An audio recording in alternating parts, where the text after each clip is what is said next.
Welcome to the Wrights Bowl. Tonight, the Jasper Wildcats are on the road against the Mater Dei Wildcats. The Wildcats of Jasper 4-0 on the season against Mater Dei, who stand at 3-1. Hello, everybody. I'm Craig Schneider, along with Bob Welp and Jeremy Marcos on the video. And yeah, it's kind of interesting to be at a game like this. Nice, beautiful turf and everything. It says Wrights Panthers all over the place, and playing Mater Dei. So this is their home field, but the number of times that we've been down here for games against Wrights, obviously last year with the regular season game, and then of course all the playoff and sectional matchups with them over the years. But we're taking on a Mater Dei team that's actually started out 3-0 on the season and had a tough one last week. They actually played the game over at Romaine Stadium, and Memorial pretty well dominated that football game, winning that game 29-15. And it was a game, Bob, where they gave up like 341 yards rushing to Memorial. And, the Wildcats coming off another 300 rushing night, 300 yards, 46 carries for 301 yards, and 7 rushing touchdowns against Bosse. Again, I know Bosse's not the top tier of the Southern Indiana Athletic Conference, but still, the Wildcat rushing machine is just on right now. They're on fire, and Coach Lewis is doing such a good job of calling the right plays at the right time. When they start flowing hard, I've noticed in our games when the linebackers start flowing hard, they usually go to Connor Foley's side, which is the strong side. We've been running a lot of backdoor dives. Right. But when they're starting to mix it up and take their linebackers instead of shooting them to one side and they're starting to split them out, Tony Lewis has been on point when calling the counter play, and that's, Giesler coming through and Ewing and doing a heck of a job. So, the ground attack is what keeps the offense from Mater Dei off the field, and Jasper just controls it. The way they're playing right now, Jasper gets up 14 points, 3 yards, 4 yards. They'll eat up a quarter in the snap of a finger. Right, and the thing is, it's a balanced rushing attack as far as the Wildcats go. Ashton Sheeter last week led the team in rushing with 95 yards and 3 touchdowns. But again, Isaac Day gets his touches. Cooper Ewing, you mentioned Giesler. Grant Young, who's going to get the start again tonight, as Winesapple still nursing his foot injury. But, Grant Young last week, 4 carries for 66 yards, including that long touchdown run that he had. Young does a real nice job of reading the ball. Last year, everybody was familiar with Blake Mann, and, it was nothing to look down and see 23, 24 carries for Blake Mann, and rightfully so. He did the correct read. When Young comes around the corner, unless it's wide open, he usually defers either to the pitch or keep the ball in the gut to Sheeter going up the middle. If he sees that Sheeter's going to get 4 or 5 yards, he's been perfect on that. Young has struggled, though, when he's putting the ball in the air. We've noticed last week when they were playing, several of the balls that came out, the nose was actually pointing towards the turf. Can't do that against Mater Dei. They're too quick in the defensive backfield, and we cannot give up easy pick sixes. And that's the thing with the Mater Dei offense. The rushing attack is led by Joey Pierre, number 25. He's got 77 carries for 307 yards and a touchdown, but a good majority of those came in that first game against Central, where he had 172 yards and a score there. But I think really is what's going to drive this offense for Mater Dei tonight is going to be how well Mason Wunderlich, the quarterback for this team, number 17, you look at his numbers on the season, 57 of 111, so he's thrown a number of times, 670 yards, 4 touchdowns. He has thrown 3 interceptions, including one last week. But it seems like, the Castle game, they won that game. It was a big win for him in overtime. He was 24-41 for 254 yards. Central, he had 124 yards. Vincennes, 192. But he really struggled last week with just 9 of 22 and 100 yards. And I think he's just one of those quarterbacks, if you get after him, like the Wildcat defensive ends and the linebackers stunting and all that, I think it's really going to be a tough night for him if the Jasper Wildcats can do what they really like to do defensively. Absolutely. And once again, we were talking about Coach Lewis and the coaching staff being on fire on plays they've called from the offense. They have been calling quite a bit of stunts from the backside linebacker. Now, Mater Dei and Jasper, when it comes to their offenses and their running backs, it's almost identical. They'll pick and choose when to put the ball in the air. Your quarterback for Mater Dei is very capable. And Mike Gable is such a great coach for Mater Dei. They'll dink and dunk all night long. So you're right, it is imperative that when our linebackers shoot, we get some pressure on him and see what he does when he throws on the run. All right, so the Jasper Wildcats are going to get the football to start this football game.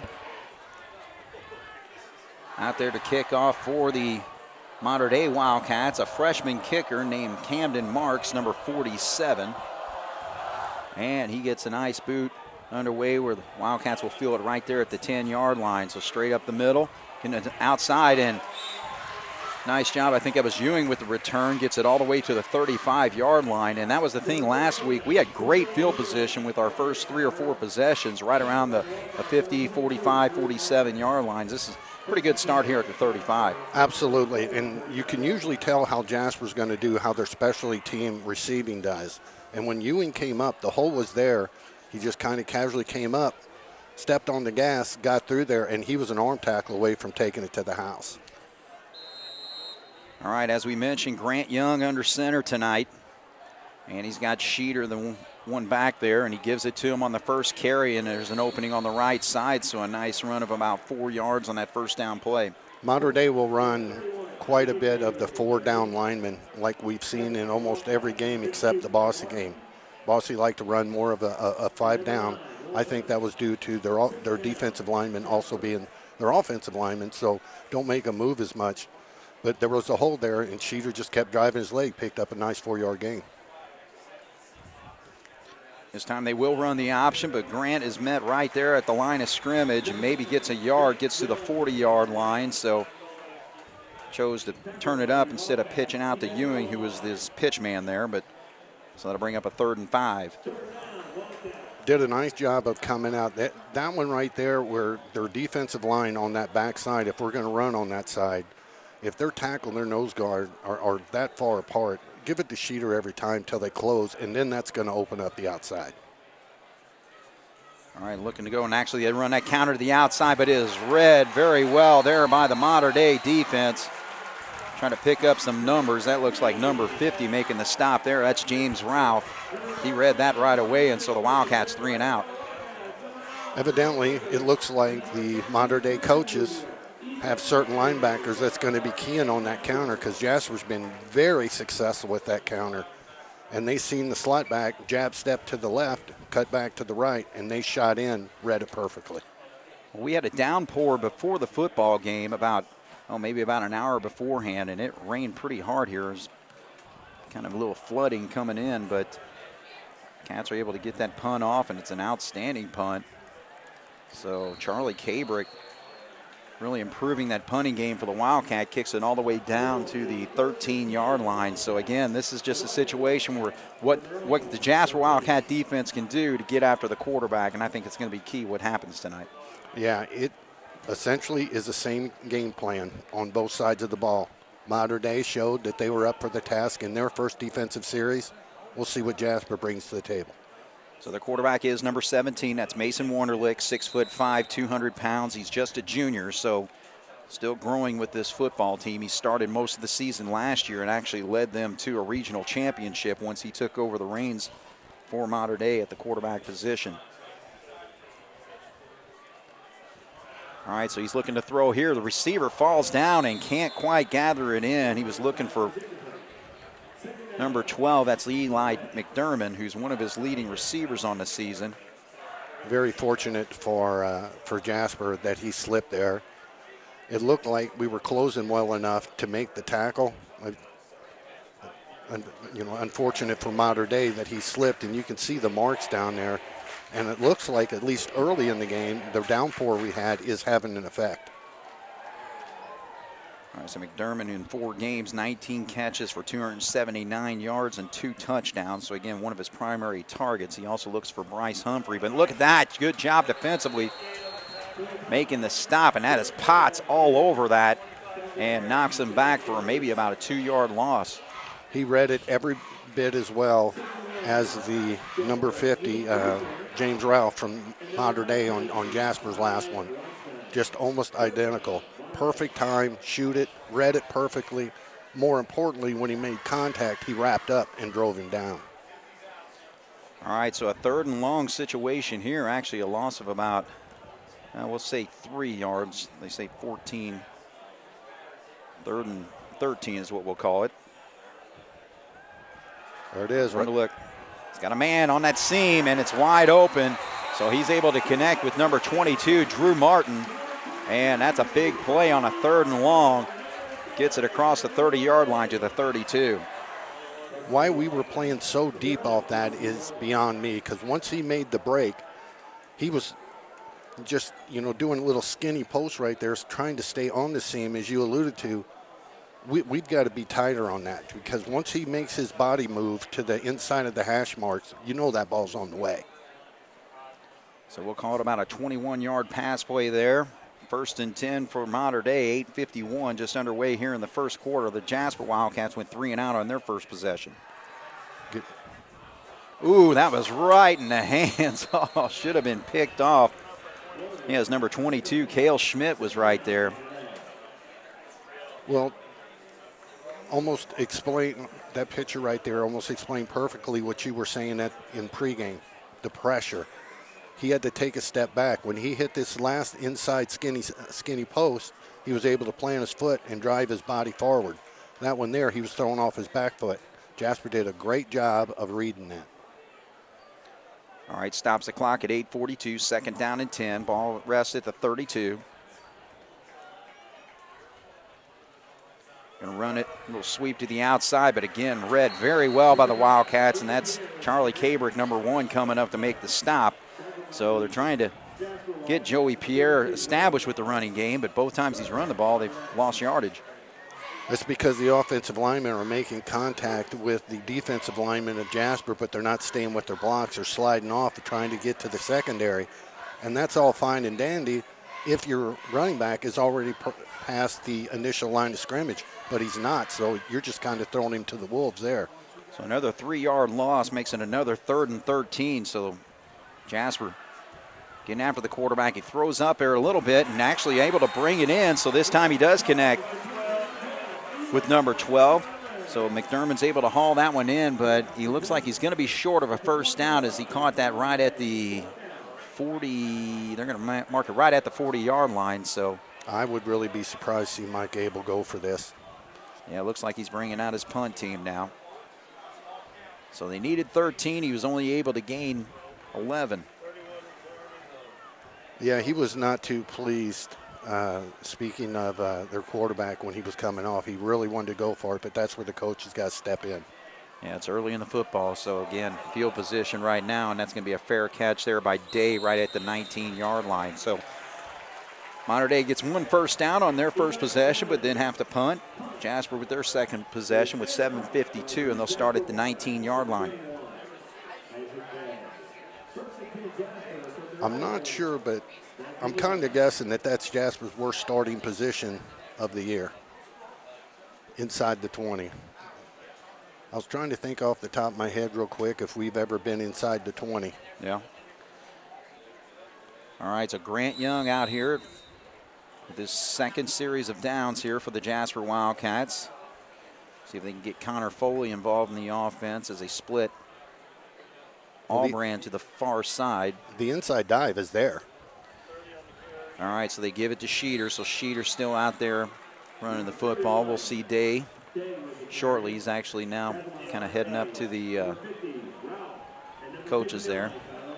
The way Ralph is coming up and playing on our center, their defensive tackles are way out on the end. So if their nose guard slants either way, if our center picks him up, Sheeter doesn't get touched till he gets back to the linebacker. And if you get Sheeter going downhill, I like our chances. Right. There it is again, only this time on the left side. Actually, this time Joey McGimsey split out, but they give it to Sheeter on the right side, and he's able to plow forward for another 4, so sets up a 3rd and short. What Jasper's trying to accomplish by running Sheeter right up the middle is they're trying to bring those outside linebackers in. And if we keep doing this 3-4 yards, they're going to start stacking that middle. And if our offensive linemen, if we stay engaged with their defensive linemen, unlike the last time we run those counters, they will work. All right, so this time Grant Young will have Day in the backfield to work with. He gives it to him, and he's got the yardage. He spins away, and nice run there. Gets across the 30, close to the 35-yard line. So a pickup of 5 or 6 there on that third down play. Usually when you have two running backs like Sheeter and Day, you hear the terminology used all the time of thunder and lightning. Well, I don't know that we have so much lightning, but we got a whole bunch of thunder with those two. Absolutely.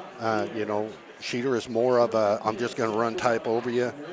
Day has no problem doing that, but he is so shifty, just like you've seen on that spin, got an extra 4 yards. Right, so he gained 7 on the play actually, so he goes to the right side, and it is met quickly by Mater Dei defense, number 9 out there. Pierce Walters making the stop.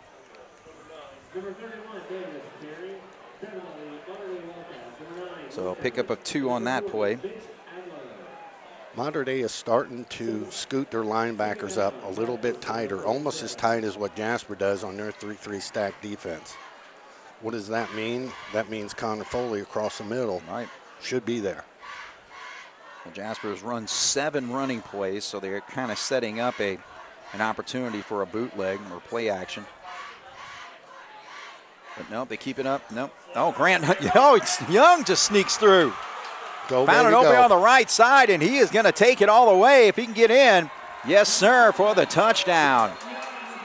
Absolutely outstanding. What a read. He was coming to the strong side or towards the press box side, plant his foot because he's seen the flow of the backers because we ran so many dives with Day and Sheeter up the middle. He did a great job of planting his foot, cutting to the backside, and before they knew it, it was adios amigos. So I had it as a 63-yard touchdown run. So Grant Young, twice last week, big run against Bossy for a touchdown, 66 yards, and this time takes it 63, we'll call it. And Jasper on the board early, 7-0, with 5:15 to go here in the first quarter here on 18 WJTS. Number 7, Grant Young, the quarterback for the Wildcats, fools everybody at the line of scrimmage and takes it 64 yards officially for the touchdown. So Jasper with an early 7-0 lead as Sam Leonard out there to kick off. We need to have good coverage, pin them deep. And that ball, made it to the end zone. Yeah, we've had our share of bringing the ball out to the 40. All right, so McDermott lets it roll, and it did not take a right turn out of bounds. So be 1st and 10 for the Mater Dei Wildcats at the 20-yard line. So the Wildcats forcing the punt. They did get 1 first down on their last series. You know, as a fan, you're sitting there. Everything went your way. We got the touchdown and all that. Now you're sitting up there and you get your fingers crossed and you're like, come on, D. Just let's get a stop, get the ball back. Let's control the ball. Let's get it down. Let's get another score. And you can just see it happening. All right, they're going to run it straight up. And again, Jasper defensively just all over the place. And that is Sheeter right there just wrestling him down. And we know how good of a wrestler he is. And, of course, Mater Dei filled with all kinds of all-state wrestlers on their team as well. But Jasper won that match right there. Well, think about it. When Sheeter gets the ball in the backfield and he gets to the line of scrimmage, he's already got a little bit of that engine going. When he's on a defensive line, he's like helmet to helmet. And he comes off so fast. By the time the guy's going up to block him, he's already on the guy's hip, which is evident of why he dropped him for about a 2-yard loss. So the rushing attack not there for Mater Dei. Every rushing play has gone for negative yardage. Now he's able to hook up this time with number 22 again, Drew Martin, but that doesn't go for much, so it's going to be a 3rd and long. Well, being that we're like, it seems like in Southeast Texas away from these players, it looked like number 1 right there. That was Kabrick. What a great job of getting on his guy, because he came out, tried to do that little flat out. What you're trying to do there is catch the ball, break the edge, and go up the sidelines. Kabrick had it perfect. If we can stay that tight, Mater Dei's going to struggle tonight. All right, so we'll call it 3rd and 7 from the 23. Inside stunt. Throws it out here, and it's picked off. Is that Ewing? What a play if he can get inside. Now he actually cuts to the outside, but what a defensive play. He cut right in front of the receiver there, and Ewing picks it off, returns it all the way to the 7-yard line. So the Wildcats almost had a pick earlier with Schmidt. Well, we got a penalty flag, but I assume this is on the return, though. Yeah, we got. If it's a spot foul, we're looking. If it's against us, at 27 at the worst. Yeah, they call a hold against Jasper on the return. All right, so that's going to move it back a little bit. Regardless, the Wildcats are going to have great field position here after the interception by Ewing. One thing that the Jasper defense is doing that they were not doing in years past, we all remember, you talked about the Rights Bowl, we all remember coming down here with playing Rights and how we just refused to get closer and closer. These guys are now starting to belly up with them, realize that they have the same speed and they can play them mano a mano. Right. Well, Wonderlook's had that problem as far as interceptions. That's his 4th interception on the season. Well, that wasn't a bad thrown ball. That was just a better play.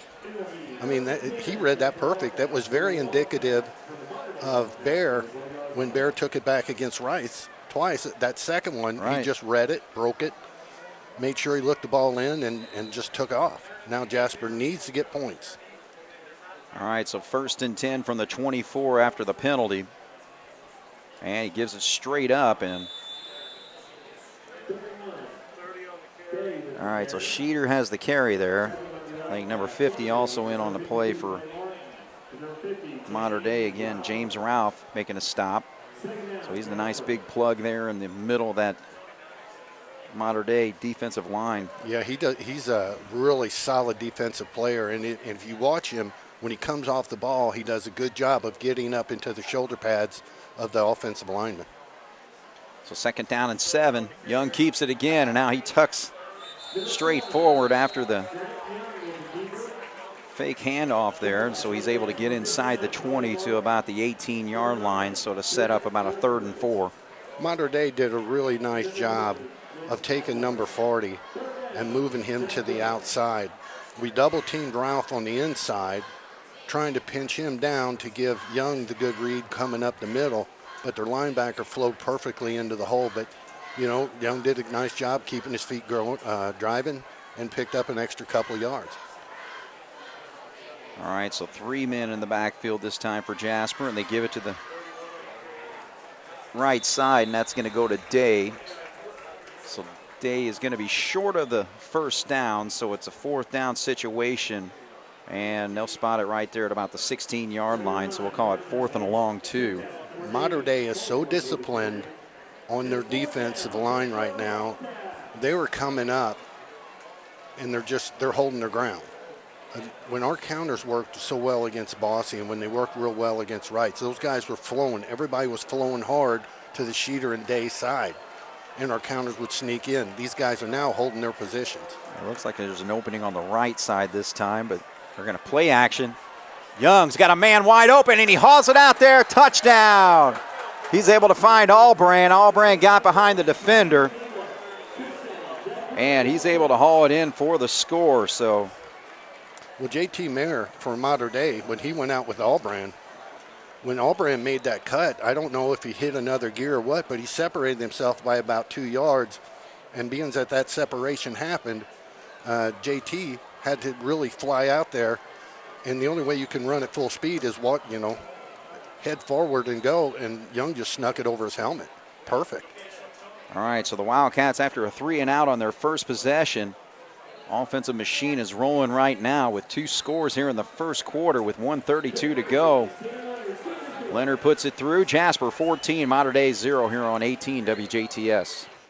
All right, so the Wildcat rushing attack moves us down the field in the first possession. This time a touchdown pass going from Young to Albrand. Makes it 14-0. So Leonard again just with a little bounce kick. Straight up, and now there's an opening in the middle of the field, and that's going to give Mater Dei outstanding field position right there almost in the middle of the R. So a big return there for Mater Dei. Well, the one thing really struggle with when you try that squib kick. When you're on the cover team, you're flying down. When the ball's in the air and floating down, you're just, going as fast as you possibly can be going, and then you break down once the guy catches it. But when you squib it, you don't know which way the ball's going to bounce, right. So you have to go about 3/4 speed. Right. So that was Connor Wiley who returned it there to the 48-yard line, so 1st and 10. So Mater Dei with outstanding field position. See if they can do anything with it.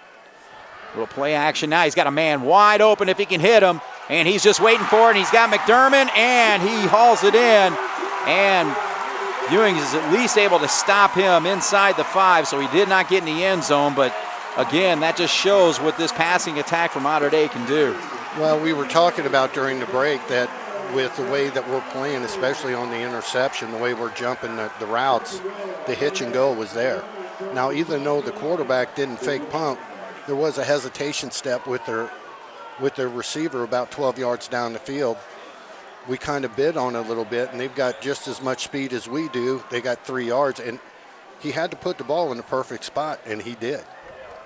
Well, so Ewing had a pick and good return last time they threw the football, but this time Mater Dei's 50-yard hookup. And Pierre, is he able to get in the end zone? Yes, they said he crossed the plane there, so in 2 plays, Mater Dei is back on the board, so we got a football game on our hands here, and we still got a minute to go here in the first quarter. Well, the way he throws the ball, I don't think anybody didn't suspect that a big play was going to happen.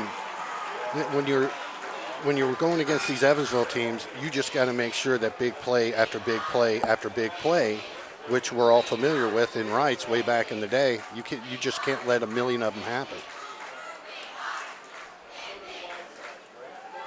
All right, so the extra point is popped right through by number 33, Tyler Sitzman. And we got a football game, as I mentioned. Jasper 14, Mater Dei 7 here on 18 WJTS. All right, so Bob, one thing I think Jasper learned right there is you can't get complacent when you got a 14-0 lead early on, and Mater Dei with 2 quick plays and they're in the end zone. Well, we had talked about every game. I know when we played Harrison, we played Bossy, that I think everybody's seen on paper the other teams were just overmatched. However, every team that we played this year had playmakers. Mater Dei is no exception.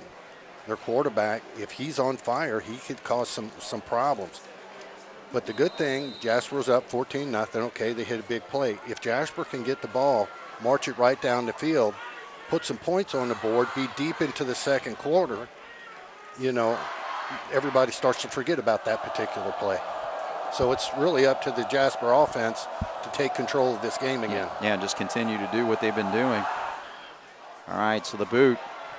Day's going to field it at the 7-yard line. Across the 20, tries to get to the outside, but nothing there. So Jasper will have the football at the 21-yard line to start their 4th possession of the football game. Well, it was about the 5th time tonight that I've seen a player, whether it be on Mater Dei or Jasper side, plant a hard foot when you're going about 3/4 speed and just slip and go down. The only one so far that I didn't see that from was Grant Young when he took it 60-some-odd yards to the house. All right, so we'll see what this does to the Mater Dei defense. Does that fire them up a little bit to keep that momentum their way after the big 50-yard pass play and the quick touchdown? Inside counter this time. There's Ewing, but he's able to pick up maybe 2 or 3 on the play. Defensive end did a nice job of staying with the block, sliding off of him, reaching up and getting a good part of Ewing to bring him down. But that play was very close of going at least 20. So that's number 26, Spencer Turner, who is in on the play there. So we'll see if the Cats, Jasper will have to get at least one more play. 22 seconds, 16 on the play clock right now as Albrand splits out to the far side. Looks like we got left side of center wide open. And we got flags flying as they go straight up the middle, and brought down hard to the turf there is Day, but we'll see what the penalty flag is. I would think almost an illegal shift, yep. So that will go against Jasper. So that stops the clock with 6 seconds, so we will see, unless they run, I guess they'll probably start the clock maybe once they set the football, but We'll see what they want to do, though, because that's going to set up a third down situation here. Otherwise, they get the down back. Me personally, I'd decline. Yeah, they do decline the penalty, so there's only about 2 yards gained on the play. It rests right now at the 26-yard line. Yeah, Coach Gable over here in the maroon, he's been around a little bit. He's seen a few football games in his time, and you know, the way Mater Dei came out firing on defense this particular series absolutely put him in a 3rd and 7. All right, so Young, he pitches out. He's got a man. That's Giesler, but Giesler is met right at about the 31-yard line. So a nice defensive play there by number 10, Bryce Humphrey, coming up from his safety spot to make that stop, and that will end the first quarter. What a nice read. A good angle, and he made one of the best open field tackles I've seen so far in this early season. All right, so we'll take a break here. Jasper leads 14-7 after 1 here on 18 WJTS. All right, so the Wildcat punt team comes out on the field. It's actually a 4th and 1, so yeah, it is kind of tempting to maybe go for that. Like you mentioned, Sheeter can most of the time get that 1 yard, but Jasper decides to play the field position game. So Mater Dei defense doing the job. And there's a nice punt, and that's actually going to be number 10, Bryce Humphrey will call the fair catch at the 30-yard line. So Humphrey, he's another guy on this offense that hasn't been featured just yet, but he's had 3 touchdowns receiving and rushing so far this year. Well, the thing about it is Gable is so patient that he'll just wait and he'll hit the hot guy, and then his coaching staff, who's up here in the press box way up high, will be saying they're starting to move. Jasper's starting to shift. Now, you know, this guy's open. And Mater Dei does a real nice job of kind of utilizing everyone. All right, a little play action. Oh, and look at that defensive play. Is that Sheeter? No, take that back, man. What a defensive play there by Michael Beekler, just totally leveling the quarterback untouched for a big sack, because he had Humphrey wide open over here in the flat. When they ran their touchdown play, they ran him to the strong side to where he could throw with his strong arm. That particular one, they rolled him out, which I guess they're really starting to see some pressure from Jasper up top, but he had to plant and turn his hips back the other way, gave Beekler that extra second. So an 8-yard loss moves it back to the 22-yard line. Now Wunderlich's going to throw out here in the flat. He's got a man, but 2 Wildcat defenders pick it up quickly, including Giesler over there. So he gets back to the original line of scrimmage, a pickup of 8 on that pass play. Threw a nice ball out there, but I tell you what, as a spectator, a fan of the game, if my team is throwing a ball from the middle of the field to the sidelines and you're only going to cover 7 yards, you basically got to go in sideways. Jasper picks that ball off, it's to the house. It's either got to be incomplete or complete. You know, it's really your only 2 options. So 3rd down and 10. They're going to try to set up a screen. They throw it out there, and good job defensively for the Wildcats to kind of disrupt the back there. That was Wallace, number 32, but they were trying to get it to number 25, Joey Pierre, but good job, because, again, he just made a little bit of contact and just kind of threw him off his position there. Defensive linemen are taught, when you engage with the offensive linemen, if all of a sudden it's like really, really easy to get past them, the screen's coming. Wallace did a real nice job of staying with the running back and take away that lane. It's an impressive series there. Oh, boy, he did get a piece of that football. Got a piece of it. Yes, and it goes out of bounds right there at the 41-yard line. Trying to see the number who made the play there. Well, he's going into camouflage right now. Oh, no, yeah. It was 23, I believe, 22. All right, so Schmidt makes the play there. Good job there by Cale Schmidt. He was untouched and got to the punter. When you're the special team coach, you teach the guys from the outside, what we call the flyers or the hot guys. When they come in, you must judge where the punter puts the ball down, and your angle must be a half yard in front of that. He did a great job of reading it. Dry football? Well, if it's a Jasper football, shouldn't it come from the Jasper sideline? I don't know. The Bossy T came from the Jasper sideline. Yeah, that's true. Yeah, they are going to switch footballs out there.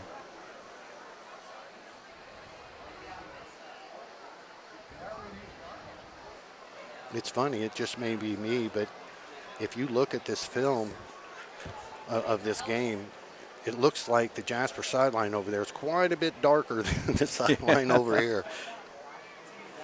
All right, so the Wildcat offensive line getting set, anchored by their center, Jackson Bauer. There's our opening in the middle again. They give it to Sheeter, but boy, he is just stuffed right there at the line of scrimmage. No gain on the play. Well, they're starting to shoot their inside linebackers down, especially on that particular play, because when he turned off and he handed it, he was either going to hand off or he was going to take the ball. We had no pitch man, which would have been our third option. The guy on the outside's got to take the pitch man or the quarterback. So if we don't have a pitch man, that kind of opens him up to let him do kind of what he wants. All right, so no gain. See if Coach Lewis puts the ball in the air here. Now Grant Young this time, and he had nowhere to go. Mater Dei does such a fantastic job of making contact and wrapping up. Because our running, Young's not the biggest guy in the world, but he's still strong. He's a strong runner. So if you're coming up with one paw trying to bring him down, he's usually going to be able to break that. But they're hitting square, and they're wrapping. Yeah, that was a really good read there by linebacker Mitch Adler to force a 3rd and long, 3rd and 9 now for Jasper. See if they throw the football here. They're bringing heat. Oh, and popped. So Mater Dei now gets a sack. Number 59 just came plowing in there, untouched himself. That was Tyler Martin. So Jasper will be forced to punt here. With the struggles that Jasper's had with the ball in the air, I know Winesapple's not in the game, and he had that game up there with, if I recall right, where he had 4 touchdown passes and all that. We cannot be in 3rd and long and put the ball up in the air. If we're in a predictable passing situation, we are in trouble. Nice play. He's forced to run the football, and he's got an opening.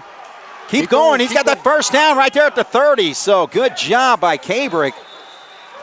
And Jasper's got the first down. So I was actually looking down. Did he not handle the snap? Was it a low snap or what? No, it was perfect. It was going to be a block punt, just like the one Jasper did. He did a nice job. He actually, when he came down, it looked like he was going to do kind of a rugby-style kick. And then he looked out and seen pastures all the way down inside the 30-yard line, so he was like, why not? I'm glad that he got past that first down marker, because the speed he was going, when he tried to hold up, he almost took a step back. Right. So now Jasper's got an opportunity. Can they take advantage? Left side. There goes Sheeter. No, actually, Young still got it. Keep the ball, keep the ball. Gets across the 20, so a nice run there by the junior quarterback. And he gets it down to the 19-yard line, so a 9-yard pickup. It looks like Mater Dei is sitting back in their linebackers' positions, and they're slanting their inside guys, whether they're crossing the 2 guys from the tackle and the guard and having them crisscross. But their linebackers, especially on the backside, once Sheeter comes up the middle, they're hitting that hole with everything they've got. All right, so 2nd and a short 1. Sheeter in the backfield. Gets it. Oh, my gosh, did the ball hit the ground? He did. Oh, okay, so the quarterback held on to it. Jasper still has it, so they did miss out on the exchange. So, again, that's one thing. You got to be careful with that when you're going to pull the football back in when you run that triple option. So a loss of 2 on the play. So a 3rd and still manageable 3 yards. Again, 4 down territory here. You and I have talked to exhaustion about in life in general, especially in sports, when you get opportunities, taking advantage of those opportunities. To have something like that on the fake punt, whether it was called or not, we got the first down. you've got to cash in on those. And I can't believe we're not going to be in 2-down territory here. All right, so the three-headed monster in the backfield, but they give it to the first man through, and he easily gets the yardage needed. So good job here by Sheeter to rush it for about 4 yards and a first down. You know, Sheeter really, he makes me giggle in the sense that he comes up and there's such force when the linebackers and him collide.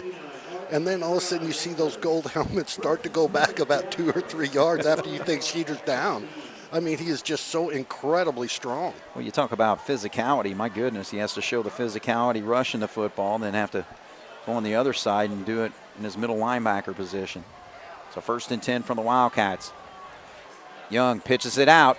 He can cut up field. Ewing gets it down to the 11-yard line. You normally don't see the pitch going to the weak side like that. And by the weak side, the short side of the field, because that pitching angle is going to be closed in a hurry due to the sideline.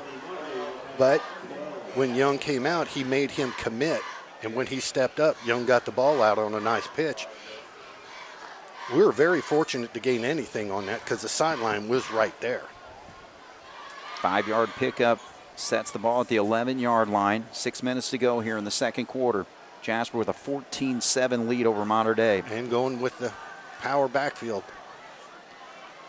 All right, straight up, and that's Sheeter. Plows. Did he get in? Yes, sir. 11 yards out. I can only imagine when contact was made with Sheeter and they tried to plant their feet to pull him down, and he kept going. The words must have been coming out of their mouth. I mean, he had 3 guys hanging on him. That is just amazing. What a powerful young man. It's an impressive 11-yard touchdown run there. Puts Jasper up 2 touchdowns now, 20-7. Leonard stays perfect, and it's straight through. So the Wildcats able to take advantage of a punt rush as Cabrick was able to run 20 yards to get the first down on that 4th down and long. And they put 7 more on the board, lead 21-7 here on 18 WJTS. All right, so the last time the Wildcats kicked off, and they were able to return the short kick to the 48-yard line. We'll see if Jasper tries to air it out a little bit more this time. And this one is fielded by McDermott there.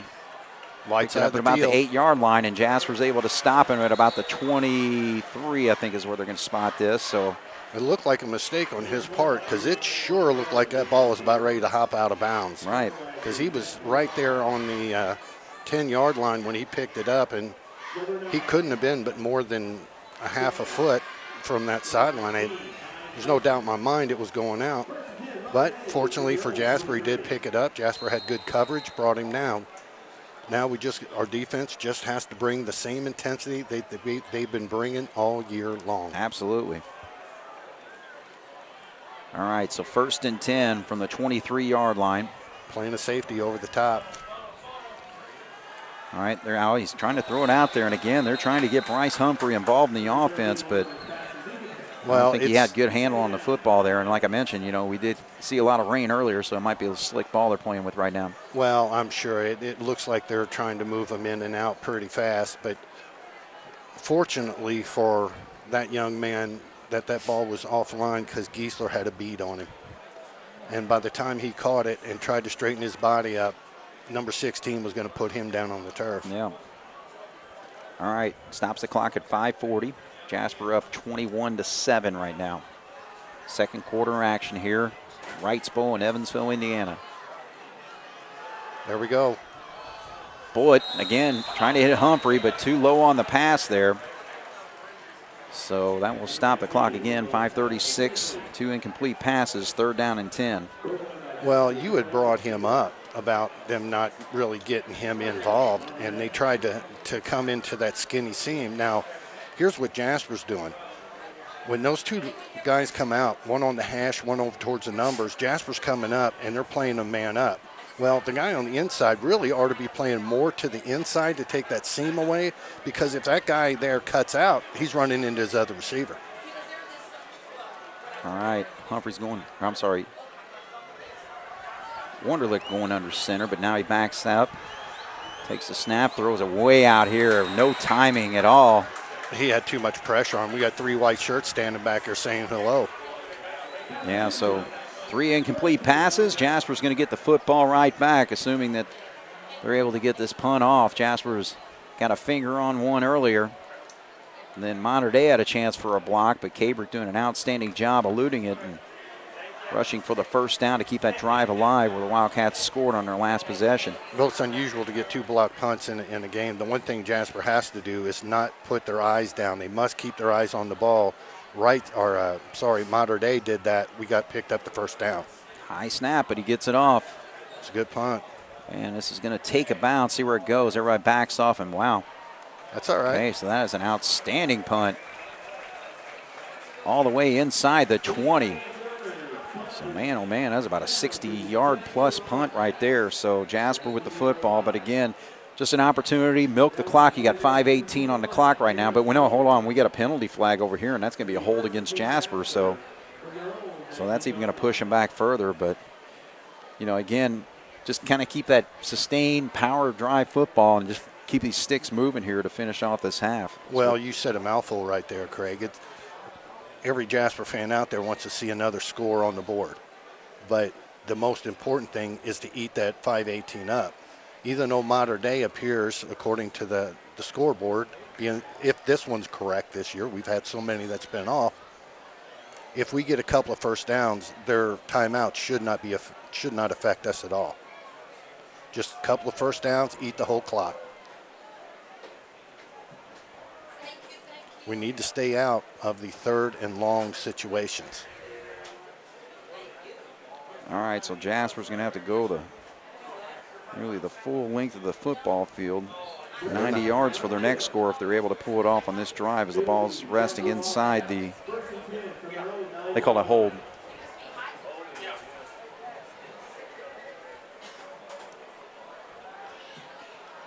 All right, so Jasper 1st and 10 from the 9-yard line.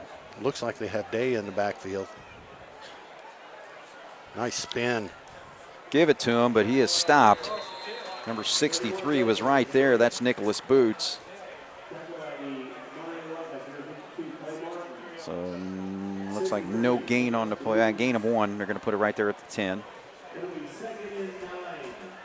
The way that Mater Dei is playing with their defensive interior 2 defensive linemen and their 2 interior linebackers, the way they're crisscrossing on their stunts, that middle is going to be there for 3-4 yards every single time. Day is more of a bounce and kind of slide and then start to go. We need to go up the middle.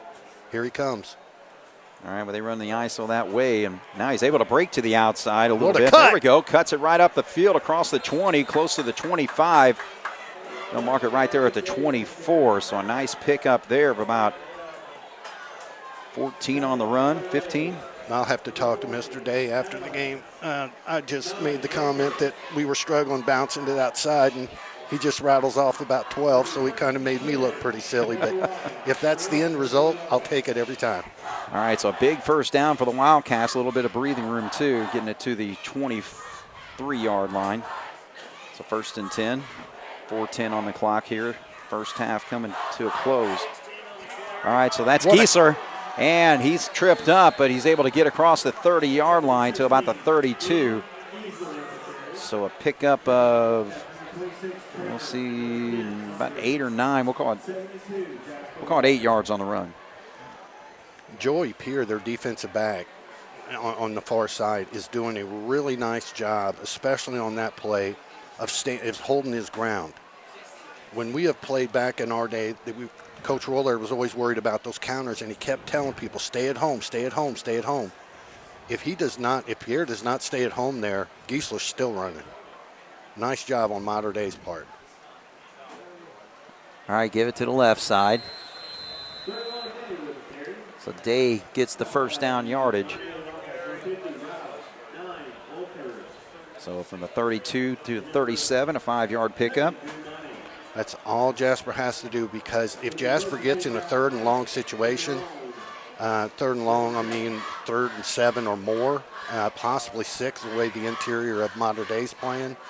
Gable's going to start using his timeouts, but right now, if Jasper gets that first down, they're not doing him any good, so he might as well just eat them.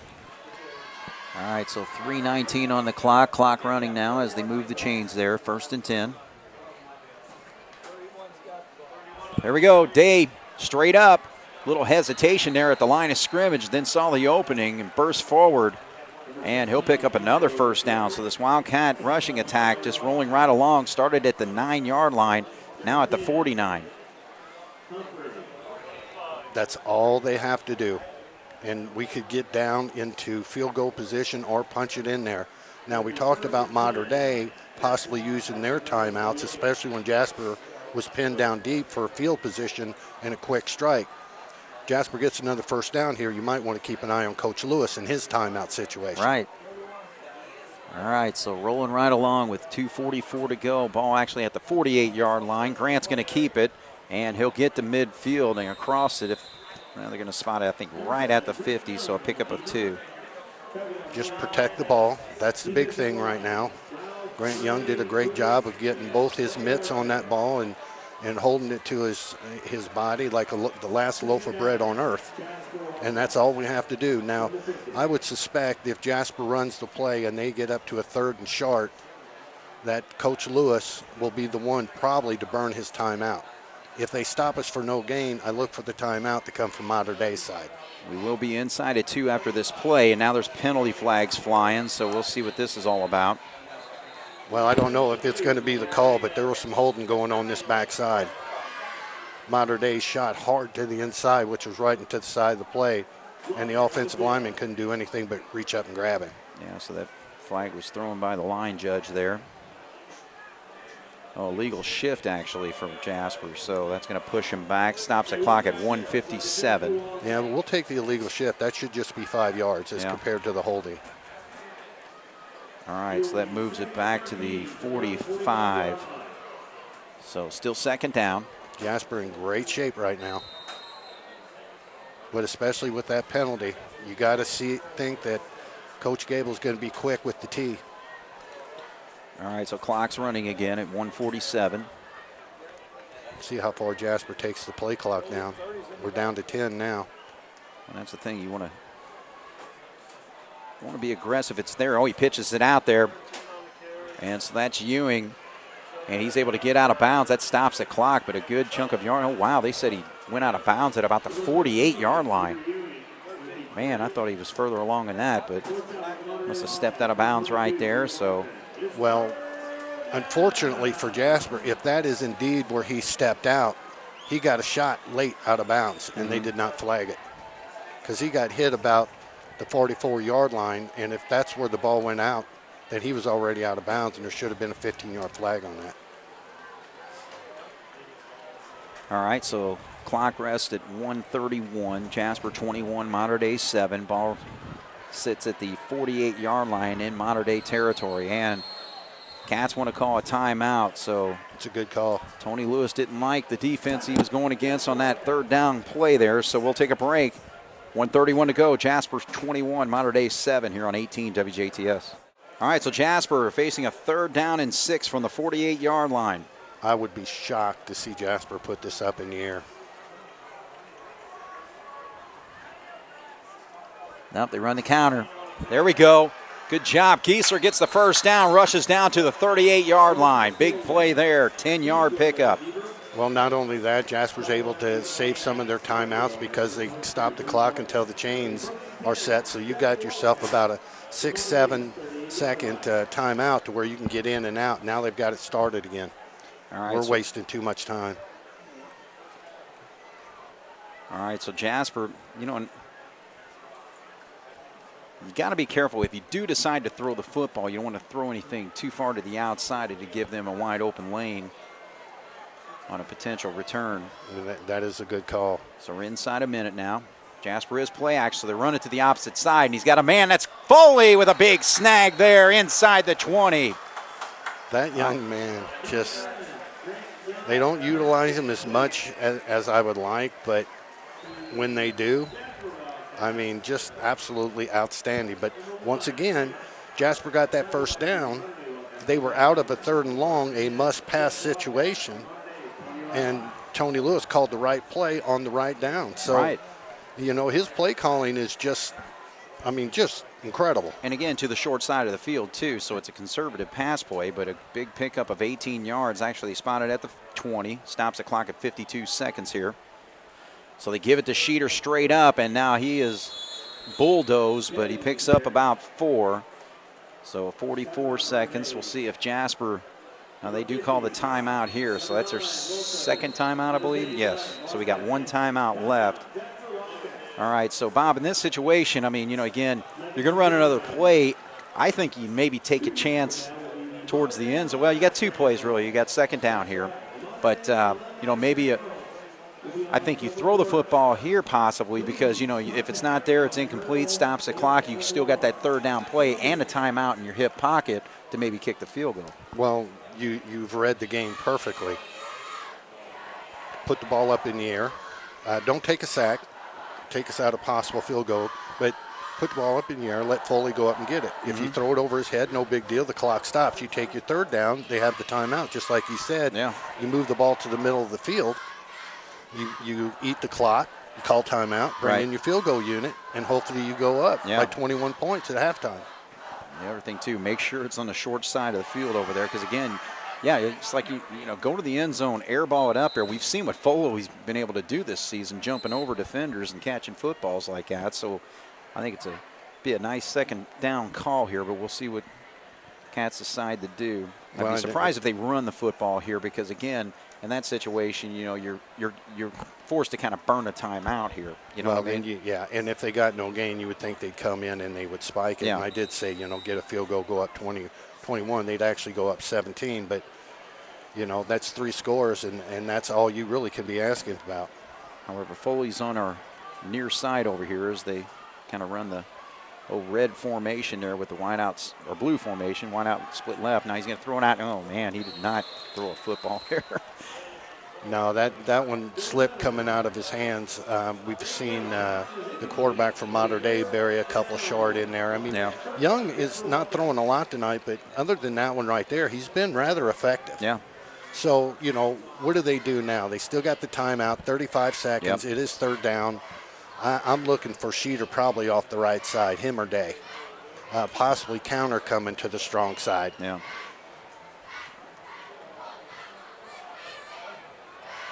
All right, so 3rd down and 6 from the 16-yard line. All right, now you got the bootleg to the opposite side. Now they're going to roll right. Just hang on to the football, And did he get back to the line of scrimmage? No, I think it's going to be a loss of a yard there, but clock's going to run down, 23-22. I think Coach Lewis is going to take this all the way down. Yeah, you got to kick the field goal here. You know, he can do the extra point. Now, running that bootleg like you were talking about, Young bringing the ball out on a right-footed kicker, if it's on a hash, you definitely want it on the right hash. Right. So, you know, that was all set up by Coach Lewis. Timeout, 1 second left. If it's good, great. If it's not, Mater Dei doesn't touch the ball. Right. Hopefully no block, though. So Cats are going to have to protect it. You know, I really don't like the no block thing. Don't jinx us now. Find a piece of wood, knock on it. Your head. All right, so 1 second here. Jasper's going to have a field goal. It looks like it will be probably spotted right there at about the 25, so a 35-yard attempt. I'll tell you what, let's take a quick break here. 1 second to go. Jasper leads 21-7 here on 18 WJTF. All right, a nice opportunity here for Sam Leonard to give the Wildcats a little bit more cushion right before halftime. He's been great on extra points all season, but has yet to kick a field goal. Well, the 37 one he had in the Wrights game, he just tried to kick too hard. Just put your foot in it, young man. You can do it. There's the snap, the kick. Perfect, right through. So Sam Leonard pops a 35-yard field goal to give Jasper a 24-7 lead here at halftime. But tell you what, other than the pass play that Mater Dei had to set up their their 2-yard touchdown to 50-yard pass play. Jasper's played outstanding football in this first half. Absolutely, and let's stay on the defensive side on the ball. You know, yes, you're correct. They gave up that one play. The run game is non-existent. I mean, they're getting hit twice before they even get to the line of scrimmage. Now, their quarterback's good. He can plant his foot. He throws a nice deep ball. His timing looks like it's getting a little bit off because Mater Dei is getting into passing situations because the run game is non-existent. So we're starting to come down. We're starting to bring more heat. By the time he turns around, there's a Wildcat helmet right in his face. Right. Well, and I think just coming into the second half, I mean, you still got to put that pressure on the quarterback, but just got to protect the deep ball as far as what your defensive backs do back here. All right, so we're going to take a break here. Jasper leads 24-7 here in halftime here on 18 WJTS. We're in halftime here at Wrights Bowl. Jasper with a 24-7 lead over Mater Dei, and Jasper's rushing attack is just, again, dominating this football game. 33 rushes for 202 yards, and they are led by, actually, Grant Young's leading in the rushing with 69 yards.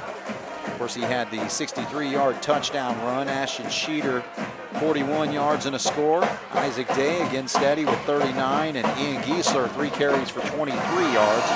Grant Young 2 of 3 passing for 34 yards, and the touchdown pass that he threw to Almoran, 16 yards there. And then Sam Leonard with a nice 35-yard field goal gives us our 24 points there. So, you know, again, Bob, we were talking about where do we go for the rest of this football game. Mater Dei is going to have it to start, but I think Jasper just needs to play real consistent on defense, not let that big play get away from them again like it did in the first half, because you take away that 50-yard pass play and an easy score afterwards, this game's a shutout. Yeah, it's almost, you know, identical to the Memorial game at the beginning of the year. With Wines Apple doesn't put the ball on the turf a couple of times. Right. I mean, they blow Memorial out too. Jasper's definitely the more dominant team right now. I don't know. Well, they call it a delay a game on Mater Dei there. Coming out too soon. Now, I don't know if that's a warning or we'll see if they move the ball. I don't know. That's not a good way to start off your second half. You don't see that very often. No, you do not. But, you know, going back to the defense, Mater Dei 5 carries, minus 12 yards rushing. So, again, the rushing attack has just been taken away so far in this game. That's a 15-yarder. Man, oh, man. Yeah, you just got to pop this right into the end zone. And wow. I've never known that to be a 15-yard penalty. Well, I guess you just usually see a warning first, but maybe they had warned them a couple of times because Mater Dei's taken some time out. But yeah. To get back to the stats that you were talking about, you know, defensive-wise, the only stat you really have to look at right now is negative 12 rushing. Right. Well, the thing is, coming into this football game, I mean, just on paper, you got Mater Dei was a top 5 team in 2A, and Jasper's ranked 4 in one poll and 5 in the other. And boy, we give him a break there because he kicked that out of bounds. That's going to be a penalty on Jasper, isn't it? Well, it depends if it went inside the pylon. Oh, they're calling it a touchback. Yeah, it went out of bounds, but it went through the inside of the pylon. But you're right. I don't know about that because, I mean, he kicked that wide out of bounds. Yeah, well, all I know is the guy in the white hat. Yeah, we'll take it. Yeah, we'll take his word for it. But, man, I think Jasper kind of got a break there. All right, so Mater Dei is going to start with the football from the 20-yard line, 1st and 10. But again, this Wildcat defense, just with a dominant performance, take away one play. All right. Well, Coach Gable's out there pointing to the 40, saying that it went out of bounds. It should be up at the 40.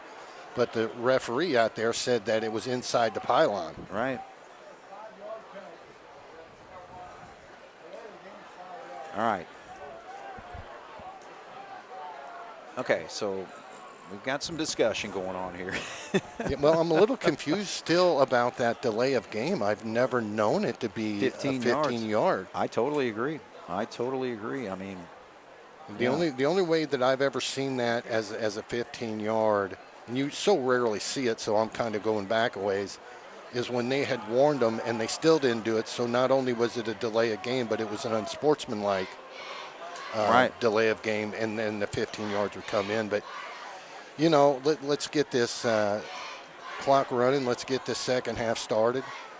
Let's see if Memorial. Let's see if Mater Dei comes out. See if they try to go to the running game. See if they have. In my opinion, they have to establish something. Right. They have to have positive yards of something. Because if they're just going to go out, you've got Sheeter and Beekler and Potts and those guys just pinning their ears back. The speed that they have, they're going to be hard to handle if you go and throw the ball every single time. Right. Well, the discussion continues on with Mike Gable, 25th year here at Mater Dei, 239 and 77.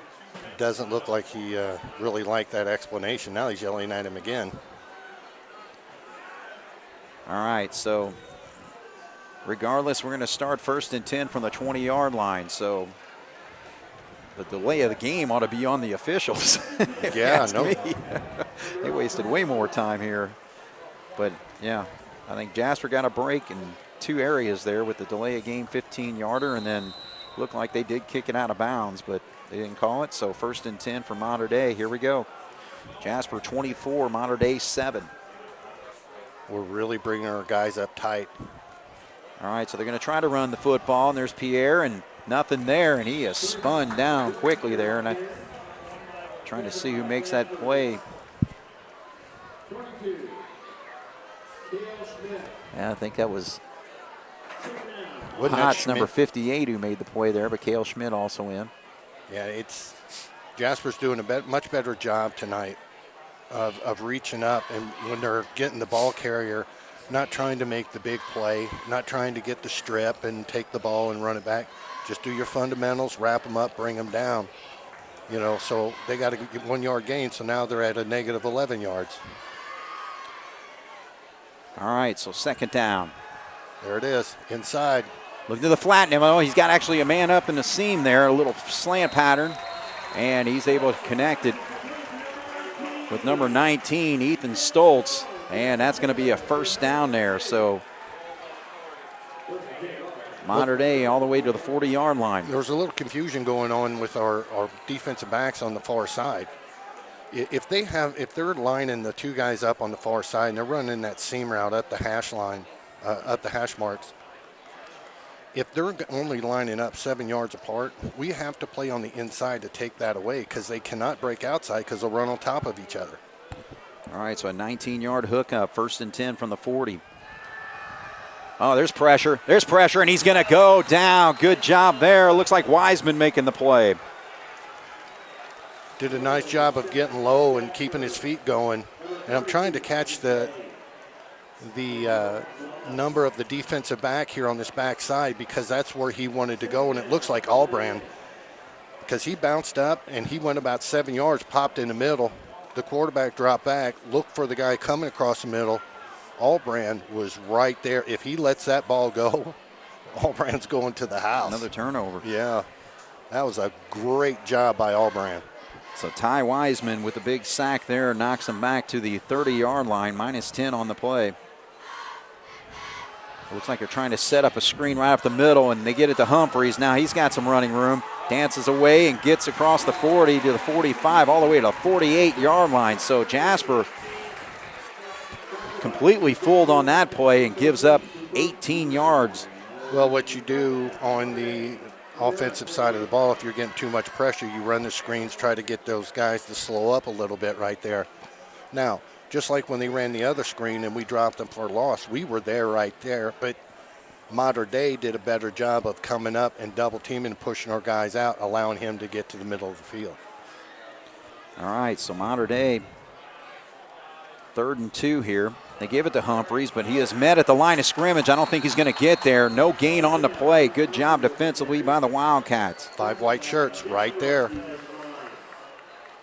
So it looks like Michael Beekler, number 50, was in on the play. You got to think Gable, I mean, down 24-7. He's going to punt it away. Boy, I don't know about this one. It's so close to midfield. I tell you that a coach, you know, that we know very well, Coach Ahrens, when he used to coach Jasper, when we were punting around the 50, you never knew what was going to happen. And I would really keep my eyes open for Mater Dei. All right, so 4th and 2. There it is. They're going to run it. There's McDermott if he can get caught. And, oh, boy, that last lunge right there, I there. think, got the necessary yardage. Jasper had a good angle at him, but he was able to dive forward and get the 3 yards needed. So a 1st and 10 for Mater Dei. And you're exactly right. That's what he did when he got 3 yards from where he stopped. He just, I've got to do it, and lunged himself in. You know, you give your body up for the team. Paid off big time for Mater Dei right there. All right, it's the 4th and 2. Converted to a 1st down. 1st and 10 from the Wildcat 49 now. Jasper Wildcat. Here comes the pressure from the outsides. So again, they're running that screen right up the middle. So Humphreys, not as many yards obviously on this play, but still positive yardage gain of about 5. Yeah, you really got to try to close that down. What Mater Dei is doing now on their screens as compared to the first half is when they're letting our guys through, as soon as the Wildcats from Jasper are right past them, they're taking off. They're not holding up for that running back. And they're getting a little bit of separation so the running back can see what's going on. But Jasper's content right now. 3 yards, 4 yards. I mean, we're down to almost 7:30 left in the quarter. They're eating a lot of clock. All right, so Wonderlick's going to throw it out here, and he's going to be short. He's been having trouble throwing out to the flat here. But it looked like Foley was getting after him there. Well, I thought Foley got one of his mitts on there because it looked like the ball kind of changed a little bit as it came down. Because the receiver, when he was floating out, had his hands up around the shoulder pads where the ball, and all of a sudden it just kind of died. Of course, having Connor Foley chase you kind of makes you rush a little bit to get the ball out. Oh, yeah. All right, so this is big for the Jasper defense. You can get a stop right here on 3rd and 5. As again, Mater Dei had a 19-yard pass play and then a screen that went for 18 yards, and then the fake punt got the 1st down here, but 3rd and 5. He's going to throw out here to the flat, and again short, so there was really no pressure that time, so he just did not throw a very good ball. Intended for number 19, Ethan Stoltz, who had a catch earlier on this drive. So Mater Dei is going to go for it here on 4th and 5, trailing 24-7. Yeah, Kabrick was there. I think if the ball's up a little bit, I think Kabrick's got a real good shot at it. So when he's looking up, being that Foley was in his face the time before, he's starting to hear the footsteps. He's starting to look for the white shirts. Right. You know, that play right there, it should have either been right towards the guy's face mask or over his head. It should never have been short. So again, 4th and 5, the pressure's there, and the throw is long. So good job defensively by the Wildcats, and that is Ty Wiseman all over him. Looks like some big confusion right there. Stoltz came out, and I'm looking over there, and it looks like Humphrey. Humphrey was expecting Stoltz to go deep, and Humphrey looked like he was going to kind of try to do a little curl. And when Humphrey turned around, he was expecting his guy to be deep because he was dragging his guy to the inside. And there was just confusion right there. And once that ball was going, there was no shot for anybody. Absolutely. So Wiseman with a nice defensive effort there. He had a sack for a 10-yard loss and then forced that incomplete pass there. So now it's just a matter of workmanlike effort for the Jasper Wildcats, continuing this rushing offense that ran for 202 yards in the first half. And first carry there for Sheeter goes for 6. Well, Sheeter bounced out outside the tackle. You normally don't see him go out that wide, but he had his eyes up. And I mean, the whole interior of that Mater Dei defense just started crashing towards the interior of the Jasper offensive line. Sheeter did a real nice job of seeing that popping out and grabbing about 6. All right, we'll call it 5 actually from the 50 there. So Young's going to keep it, and he turns upfield, not much there. And again, you're talking about that plug for Mater Dei. James Ralph, number 50, wrapping him up, and he gains maybe a yard. Yeah, not only Ralph, but Clay Martin. I mean, he's coming in at 6'1", 200. I mean, that's a little plug right there. He's doing a good job of flowing out to the outside and forcing things to the inside, especially when they come to the press box side here.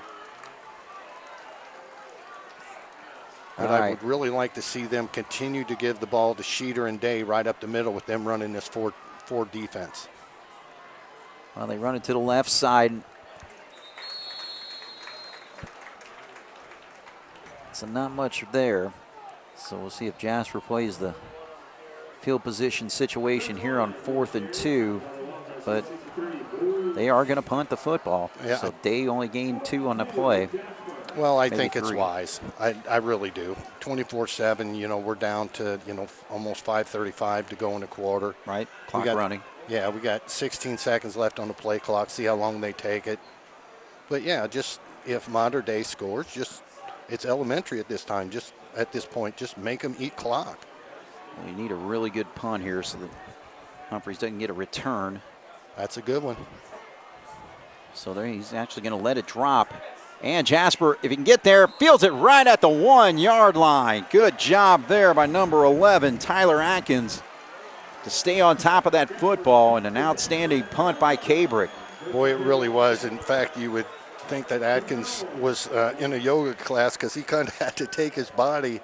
When that football hits and it hits one of those points, you not only have to be quick, but you got to be able to contort your body, and he did, and really made things tough on the Mater Day Wildcats. All right, so now Mater Day's got to go 99 yards if they're going to get another touchdown on the board. So Wonderlick hustles out there to the huddle. 5:12 on the clock. Jasper 24, Mater Day 7. Jasper 3 and out on their first possession of the second half. If you really want to see how Jasper's playing defense, just watch our defensive backs coming out here to the receivers. Are they real tight, or are they just going to try to stop the big play? There's a seam in the middle. Wonderlick taking some time, and when he takes some time, now he's going to throw it long, and that is Albrand. Did he pick it off? Yes, he did. That is incredible. Albrand Absolutely kept incredible. his eye on that football, hauls it in for a big pick right there at the 43-yard line. Jasper made him move in the pocket, made him have happy feet. He's got a strong arm. He threw the ball about 45 yards, but that was only arm. He could not get his feet to where he could send it even deeper. But I can right now hear Terry Gobert going, yeah, that's why I have Mr. Albrand out there in the outfield. He chases down about everything. Absolutely. Yeah, because actually his man was behind him there, but Albrand had a good read on it, and he was just short on the throw. He was running to his left, the right-handed quarterback, and again, trying to heave it downfield, but not able to get enough on it, and Albrand's able to haul it in for the pick. So Jasper, opportunity right here if they can just roll right down the field and get another score to put this game away possibly. Sheeter straight up. And that's all we need to do. That's all we need to do. Just keep that clock rolling. Now that they're shooting so hard at Sheeter, I'm telling you, watch the counter, especially to the opposite side of what Sheeter crashes to. All right, so 2-yard pickup there. 2nd down and 8.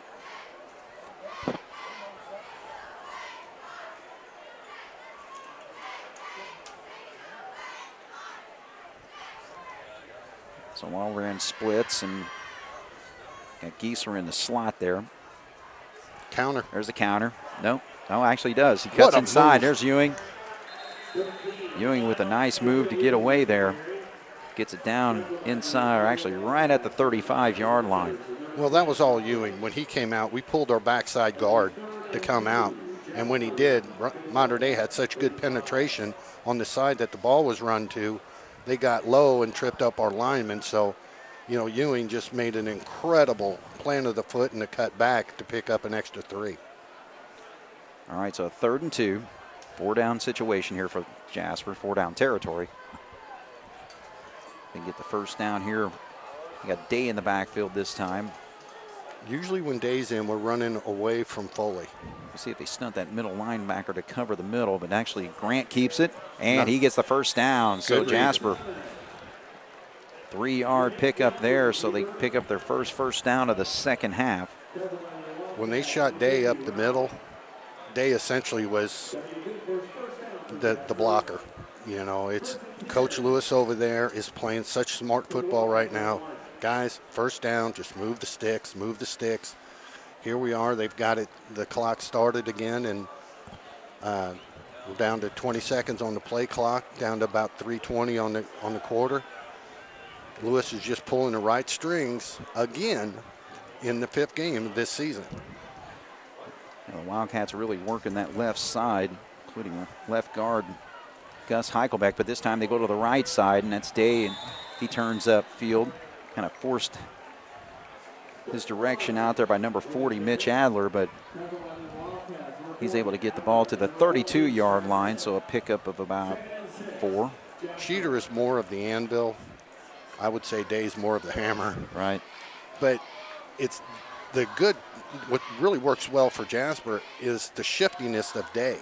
So you do really have 2 different types of runners up there. Oh, man, Grant, do not try to pitch that football. You just take your losses there. Yeah. And again, that's number 40 making the stop, Mitch Adler. He thought about pitching it there at the last minute, but wisely held on to it. Loss of 7 on that play. Well, at this point, we know that Grant Young can take it to the house. We've seen it on the 60-some-odd yard run that he had on the far side. But right now, it's manage the game. Right. You know, go out there, see what you're doing, take the play clock down, and then just get up there, get what you can. Don't make the big mistake. And, yeah, he did, but he didn't. They need to hustle up here. We got 4 seconds to go on the play clock, and Jasper's forced to call a timeout. So taking way too long getting the signal from the sideline, and everybody just kind of lollygagged to their position because he split out Foley to the far side there, so it looked like it might have been a passing situation. We're going to take a break. 1:48 to go here in the third. 24 Jasper, Mater Dei 7 here on 18 WJTS. All right, so the Wildcats come back out after the timeout. 3rd and 14 from the 35.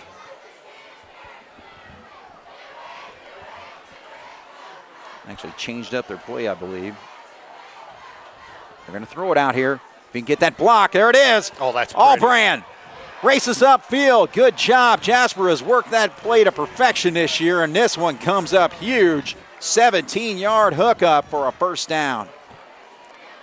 As soon as he caught the ball and he broke, the timing of that play was excellent between Allbrand, and I did not catch the number of the guy coming over here to make the block, but it was picture perfect.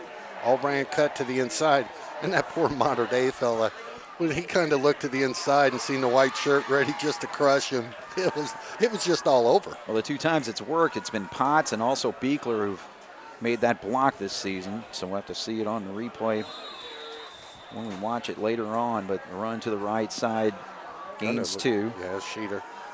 But Mater Dei, if you watch their body language now as compared to the beginning of the game, when they're making contact, now they're shooting another guy up. The other guy wraps him, and they're trying to get the strip. So right now, it's just a matter of protect the ball, and this game should go Jasper's way and put him in the catbird seat in the SIAC. Right. Well, still got a lot of football yet, but yeah, Jasper just in control with 2 huge 3rd down conversions. 2nd down here. Day gets it. And he's able to spin his way down to the 14-yard line. So again, 4 down territory, I would assume.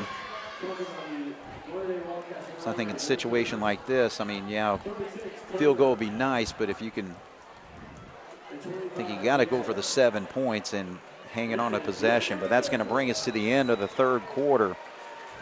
So the Jasper Wildcats hold Mater Dei twice, one with a stop on downs and also an interception. Their drive is still alive when we come back. It'll be 3rd and 5. Jasper 24, Mater Dei 7 here on 18 WJTS. All right, so Grant Young comes out of the huddle there. 3rd and 5, ball at the 13-yard line.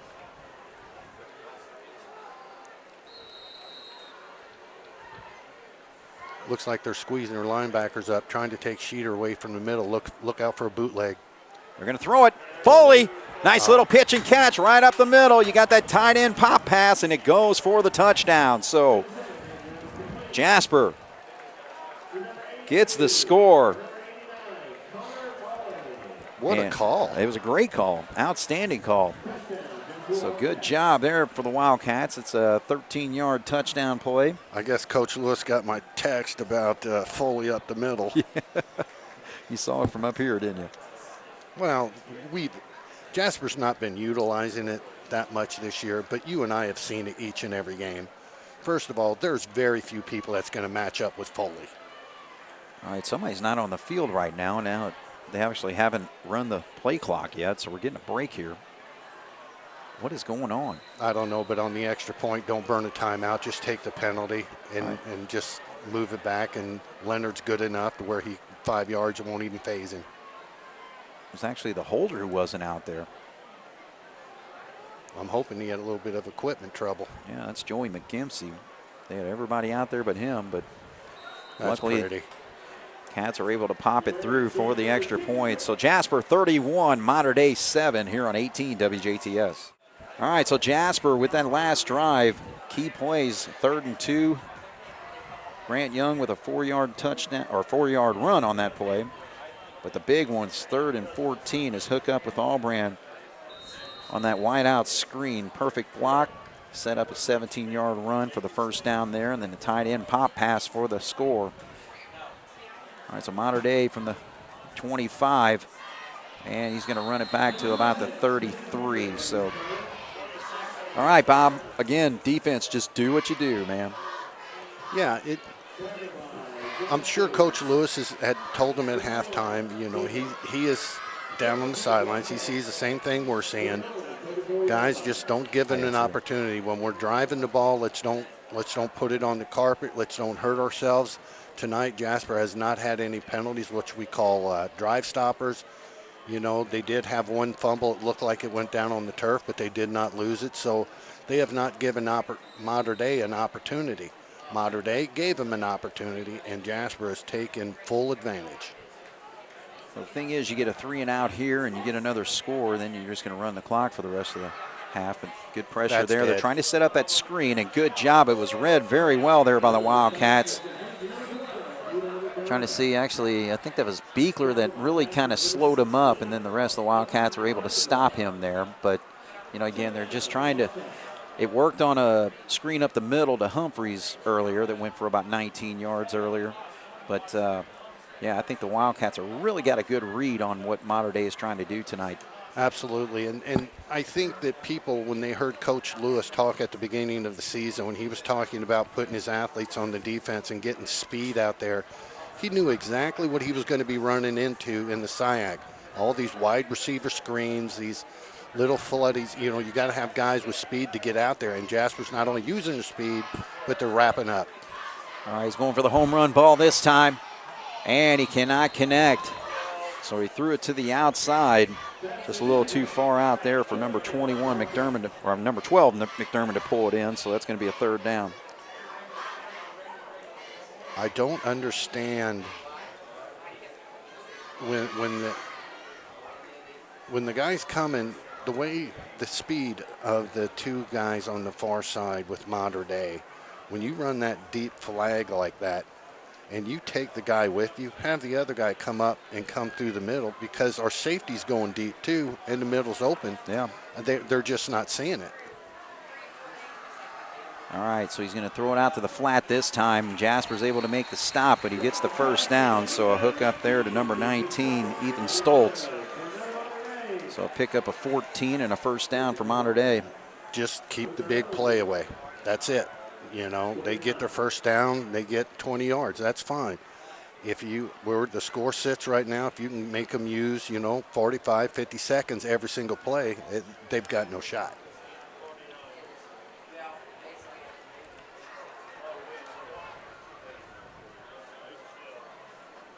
All right, so Potts back in defensively in that nose guard spot. Let's see if he can get some pressure on the quarterback. He throws a bullet right there, and did he hang on to the football? Yeah, because he took a pop from Cabrick right there, but he was able to hang on. So number 16 hauling that in for Mater Dei, and that is Isaac Gable. Yards after catch. You hear commentators at every level of football talk about it. And other than one play tonight, Jasper's been money. Actually, Jasper's been money all year long. Right. But, yeah, Cabrick hit him right there, kind of bent him in half. The good thing about it is there was no stoppage of clock for moving the change. He stopped him a yard short. Clock at 9:50 right now. Here we come. All right, the quarterback, nowhere to go there. I don't know if that was a busted play or what. It looked like he was kind of looking to hand off, but Well, Wiseman was sitting out there. I mean, you could almost see it coming out of his chops. You know, he was down low. He was ready to go, and he made a half step, and they didn't snap the ball, and he had to stop. When he started his motion again, once again, perfect timing. The ball gets snapped. Offensive lineman had no chance of blocking him when he came through, and he just put a hurting on the quarterback. So again, keeps the clock running at 9:09. Jasper 31, Mater Dei 7. Fourth quarter action here at the Wrights Bowl. Wonderlic throws a bullet and he connects. So he's able to hit McDermott right there on the seam. So that's a big pickup. Gain of about 13 and a first down there. Well, Mater Dei is going to have to kind of hurry it up a little bit here.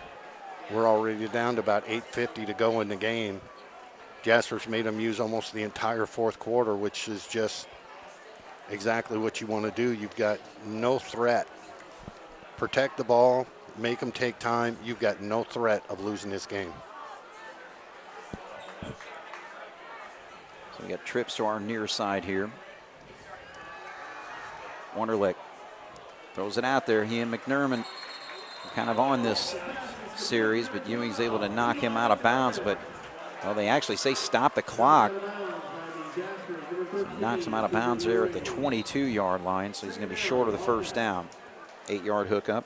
Well, the good thing about it is Ewing hit him hard enough to kind of drop him out of bounds. But if for some reason, because Ewing lost his balance over here towards the Mater Dei sideline, if he would have bounced to the inside, Giesler was there to clean it up. No, it actually is a first down, so 10 yards on the play. But, you know, the thing is, in the NFL, that clock continues to run because he stopped his forward progress, and then he went back a little bit. Then he went out of bounds, but not getting the call here. But good job. Nothing there defensive, or nothing there offensive for the running game, but the defense just all over it. Sheeter in on it. You know, whenever you play in the backfield where you're the quarterback or you're the running backs, there is no worse feeling of the quarterback turning to hand the ball off to you and looking up and seeing 5 white shirts about ready to pound you. All right, so again, valuable seconds continue to click off. 7:50, 7:49. Well, my man Ralph out there, the way he's been playing that defensive line and now being on the offensive line, he's moving a heck of a lot slower towards the end than he did at the beginning. Here we come. Look at this. Pressure there, but he throws it out there, and good job defensively by Albrand. He read that the whole way. Albrand plays that position as well as anybody I've seen in the last 5 years. It's really incredible. His break on the ball, and you know, it comes clear to me that, you know, when I would be at the house listening to baseball games, like Goldberg's got him out in the outfield chasing down everything. Right. His timing and what he sees is incredible. Well, he's definitely got his dad's instincts. His dad with 9 interceptions one season for the Wildcats. I'm not giving him any credit now. Come on. I am. He's pretty darn good. Yeah, he wasn't bad. All right, so bullet there, and it bounces off the turf. Are they saying he caught that football? Oh, man. Looked like it bounced from up here, but it's a completion. So, but it does bring up a fourth down. Clock continues to run, 7:14. Well, Mater Dei's all but abandoned the run in this second half. I mean, you understand why, because Jasper is just literally lighting up this offensive line, whether it's our stunning linebackers, whether it's our, Sheeter or Potts or whoever crashing in there. I got to look for almost a screen right here, I would think. 4th and 3. Everybody coming except our 4 guys. And he's got a man wide open, so he's able to get between the 2 defenders, Ewing and Day there. So he's able to hook up with number 19, Ethan Stoles. But just look how Wonderlick's coming off the field. He just, like, man, it has been a long night.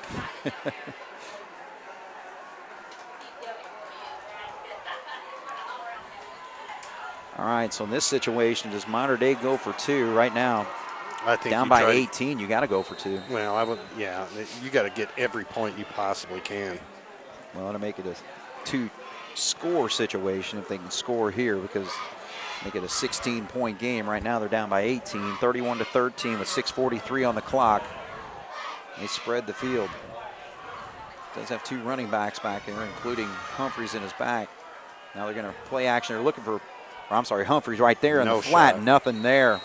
And he had Pierre behind him. He play action there, and then he's going to try to dump it off to Humphreys, but Jasper read it very well, and Jasper now it's a 3-score lead with 6:43 to go here in the fourth quarter. Jasper 31, Mater Dei 13 on 18 WJTS. All right, well, you expect the onside kick here. So Jasper tightens it up right there. They got two men deep. So out there teeing it up is number 21, Tanner Halbig. The Bossy Bulldogs 14 and the North Huskies 28. The Norfolk Gibson Southern, Southbridge Raiders 9. The Gibson Southern Titans. Well, it's just a situation. Your hands team's got to pull it off here. Yeah. Unless they pop it. You know, they could pop it there to about the 40-yard line, but you just got to get right on top of it. But I would think our deep guys here are going to be going up pretty fast. There it goes. Good job. Right away it was fielded there. Trying to see who it was. Oh, that was Wallace. Nice job. Good hands by him. Because he, and that's the thing. You do need to get aggressive. Don't wait for the ball to come to you. You go to the football right there. Well, the old-time way of doing the onside kick is so much different than what they do it now. When they kick the onside kick, they have three guys on the backside. You have one guy going for the ball, and you have three guys trying to knock the other defenders out of the way. That's their only purpose.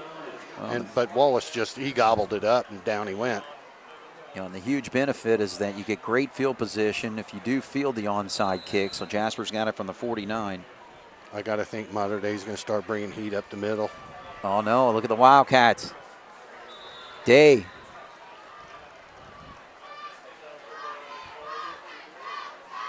Big run down to the 41. They have utilized Sheeter so much in this game. Day's legs got to be fresh. Right. And that's not a good sign for the defense. All right, so he picks up 8 yards on the run. Second down and 2.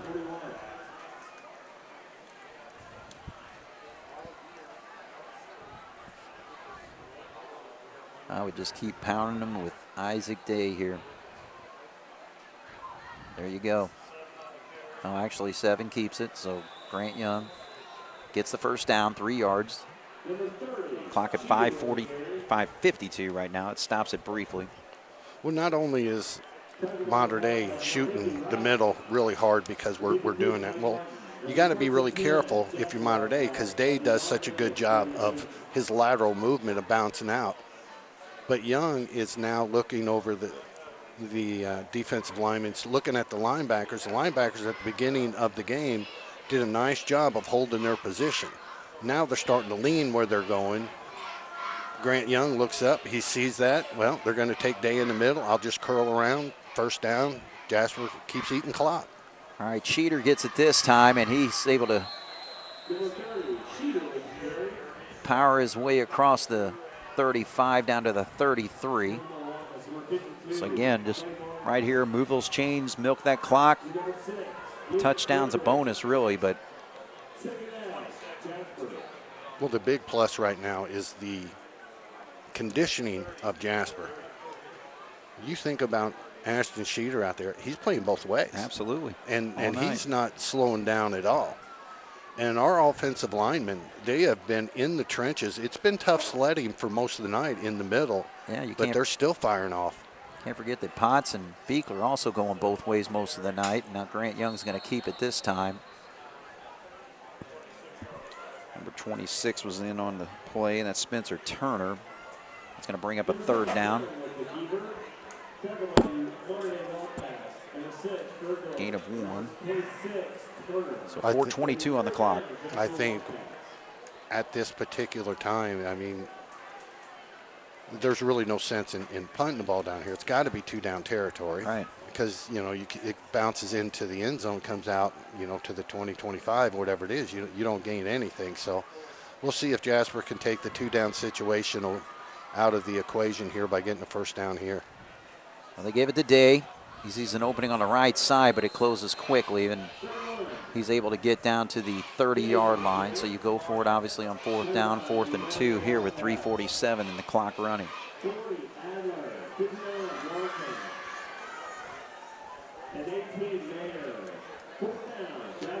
I believe the way Mater Dei is now selling out, they have to. It's not a game plan that the coach came up with, that the score dictates what they have to do. The way they're shooting the inside right now, that counter could be there for an easy first down. Nope, instead they give it to Sheeter on the right side, and they just allow his power to get the first down. So a 5-yard run there. Counter, Sheeter, Day, Young, it's all been working for the black and gold tonight. So this Wildcat rushing attack, impressive all season, but particularly tonight to dominate and control this football game pretty well from the start. And you look at Connor Foley, they did not target him a whole bunch tonight, but when they did, he was so successful, you got to constantly keep an eye on him. All right, so Sheeter gets it again. And we're pretty well just coming down to the end of this football game. 2:29, 2:28, 31 Jasper, Mater Dei 13. What an impressive game plan. Execution of the game plan. Right. The one thing that you and I have been talking about that's been hurting Jasper is their specialty teams. That's even picked up tonight. Right. With a block punt. And yeah. We had an outstanding punt by Cabrick down to the 1. Good job by Tyler Atkins to be able to down that football as the Wildcats rush forward there. But again, we also got to give just incredible credit to the offensive linemen. I mean, just what an outstanding job we've seen all year. But tonight, Mateo Hernandez, Gus Heichelbeck on that left side. The right side was Jacob Potts and Michael Beekler. And again, their center, pretty well the captain of that offensive line, Jackson Bauer. And, again, they've just been outstanding all year. If we don't have 2 or 3 offensive linemen on this all-conference team, once it's all said and done, I'll be shocked. Absolutely. And if you look at Jasper's hit some very big plays. But this whole year, it's been control, and that is all offensive linemen. All right, Grant keeps it, and he gets another first down, and that's going to pretty well seal it right here. You just pretty well take 2 knees, and Mater Dei does have 3 timeouts, but I'm sure they won't use them. But man, oh man, what an impressive win to come down here and just dominate this football game. And, again, you talked about game plan and everything. This obviously is what the Cats want to do. You want to rush the football. You want to control the line of scrimmage. You want to control the clock. You want good sustained drives. And, again, everything was just worked to perfection for the most part tonight. But Jasper comes in. They come up with that game plan. They expect to come in and control the game. It's almost like if they don't, they're shocked.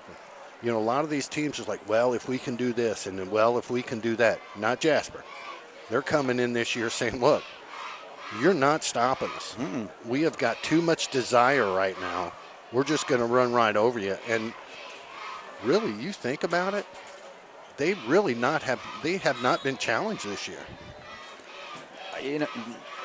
Maybe the Memorial game, again, that was a tough situation early, and we kind of gave them opportunities, obviously, with a lot of turnovers in that first half.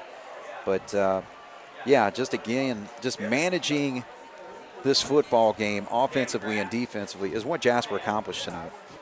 Yeah, and the one really good thing about the way our offensive line is playing, especially when you run into Mater Dei, which is a 2A school. I mean, they've got a good turnout out there, but, their players you're going to have, just like Bossy of last week, going back and, both sides. And our offensive linemen are not giving these guys on the defensive side any chance at all of any catching their breath. Right. I mean, it's constant pound. And it is just, Coach Lewis has to be thrilled with the way our line is firing off that ball and staying engaged with the defensive players. Oh, and I tell you what, when you play a football game like that, it's just complete satisfaction just from top to bottom as far as, a team effort. And again, we have a lot of guys that go both ways, offensively and defensively and all that. But again, the conditioning, I think that's the big difference of what we're able to do in this conference this year. We are just a very well-conditioned football team because our guys are fresh deep in the fourth quarter in every single football game. Beekler making plays and obviously Sheeter all night and Potts. These guys are going both ways in really tough positions, offensive line, fullback, linebacker, defensive line. It's just so impressive so far. When we had games in the past, we would talk about this player. We would talk about the same player. We'd talk about the same player. We'd talk about the same. You're right. It is spread out all the way through. And one thing that people do not take into consideration, these games are starting 7:30 Jasper time, so they got to get out of school. Yeah. They got to get home. They got to get something in their system. I know Coach Lewis and the coaching staff preaches to them, hydration, hydration, hydration. So they're doing their part. Protect yourself, wear the mask, do this. Let's go by the mandates.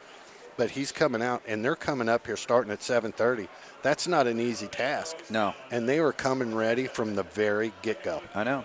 And again, the run that we had right here, four straight games or 4 out of the 5 first games all on the road. Now you get a chance to go home. Thank you, Dave Messmer, doing a great job giving us the stats here. He and Matt. But again, when you looked at that, it's like, gosh, if we can come out of that 4-1, my goodness, that'd be phenomenal. Absolutely. But here we are, 5-0 on the season, and pretty well in the driver's seat going into the next 3 weeks, all home games against Central, Castle, and North. Well, the coaching staff at this point does not have just to worry about getting their team ready. They've got to really concentrate and stay on their team and maybe be a little bit more ruthless with them because they cannot let these guys get complacent. Right. If they take care of our Central next week, if Castle falters or Jasper beats them, that pretty well wraps things up. But you cannot let off because you and I both know when it comes to the postseason, it's a new season. Right. And everything starts afresh. So, there's a lot of teams out there wanting to get another shot at the Jasper Wildcats. I don't know that I'd be asking for it, but, they're wanting it. And I tell you what, I was really impressed with Grant Young overall just managing this football game. He did a nice job scoring another big run on 63 yards. Led the team in rushing tonight, 76 yards. But 4 or 5 passing, just made good decisions with the football, got open opportunities. Jack Albrand with a touchdown reception, Connor Foley on that pop pass. And so I just really think just top to bottom, this football team just dominated, obviously, and it shows in the numbers. 256 yards rushing, 321 yards of total offense, held Mater Dei 11 rushes, minus 24 yards. And then, obviously they're forced to throw pretty well every play because that rushing game was not there. 15 of 28 for 206 yards was the quarterback Wonderlick. But, take away a couple, obviously a big play. And, Cats might be even thinking of a possible shutout tonight. Yeah. There's several that we can talk about. The one that really has been catching my eye in these games with quarterbacks that like to move the ball down the field is Albrand. Yeah. Because you're putting Albrand out there, and in years past we've Albrand, you go out there, you guard this guy. Okay, we're going to bring you help from the inside. You're not doing that right now. Mm-hmm. It's like, let's just put him out there. He's going to shut the guy down. Position, yeah. Yeah, and our other guys can do what they need. Our schemes can be this, they can be that, because we don't have to worry about his guy. Right. And tonight, he was just blanket all night long. Oh, yeah. Again, big plays that he made tonight, knocking the ball away and all that. And then also, he had an interception, then also the pick by Cooper Ewing, returned that for 28 yards. But, again, I just need to name everybody on this defense. Ashton Sheeter with the tackle for loss and just dominant all night. Ty Wiseman had some big plays there. Jacob Potts, Michael Beekler, he had a quarterback sack. Connor Foley with 1.5 tackles for loss. Charlie Cabrick played a really good game tonight. Yes, Cale he Schmidt, did. he made some plays. Ian Giesler. So, again, this defense, hats off to them, just what a dominant performance. Yeah, when Wiseman came in and he got the sack, the tackle for loss, that not only Wiseman or Beekler, Giesler, or whoever we're talking about, the one thing that I'm really seeing in this team this year is they are the team of old. They're the lunch pail guys. They're coming in. When they make a decision, whether that decision is entirely wrong, they're making it with conviction, and they're going full blast. Absolutely. All right, so a team win for the Wildcats, top to bottom. They're now 5-0 and pretty well in the driver's seat in the conference with 3 home games coming up here against Central, Castle, and North. And then they finish up on the road at Vincennes. So Jasper 5-0. Mater Dei drops to 3-2. And next week they will actually be right back here against Evansville North. So, all right, so Jasper with the dominant performance tonight and wins it with a final of 31-13. So for Bob Welp and Jeremy Marcos on the video, my name's Craig Schneider. This is Wildcat Football on 18 WJTS. Good night.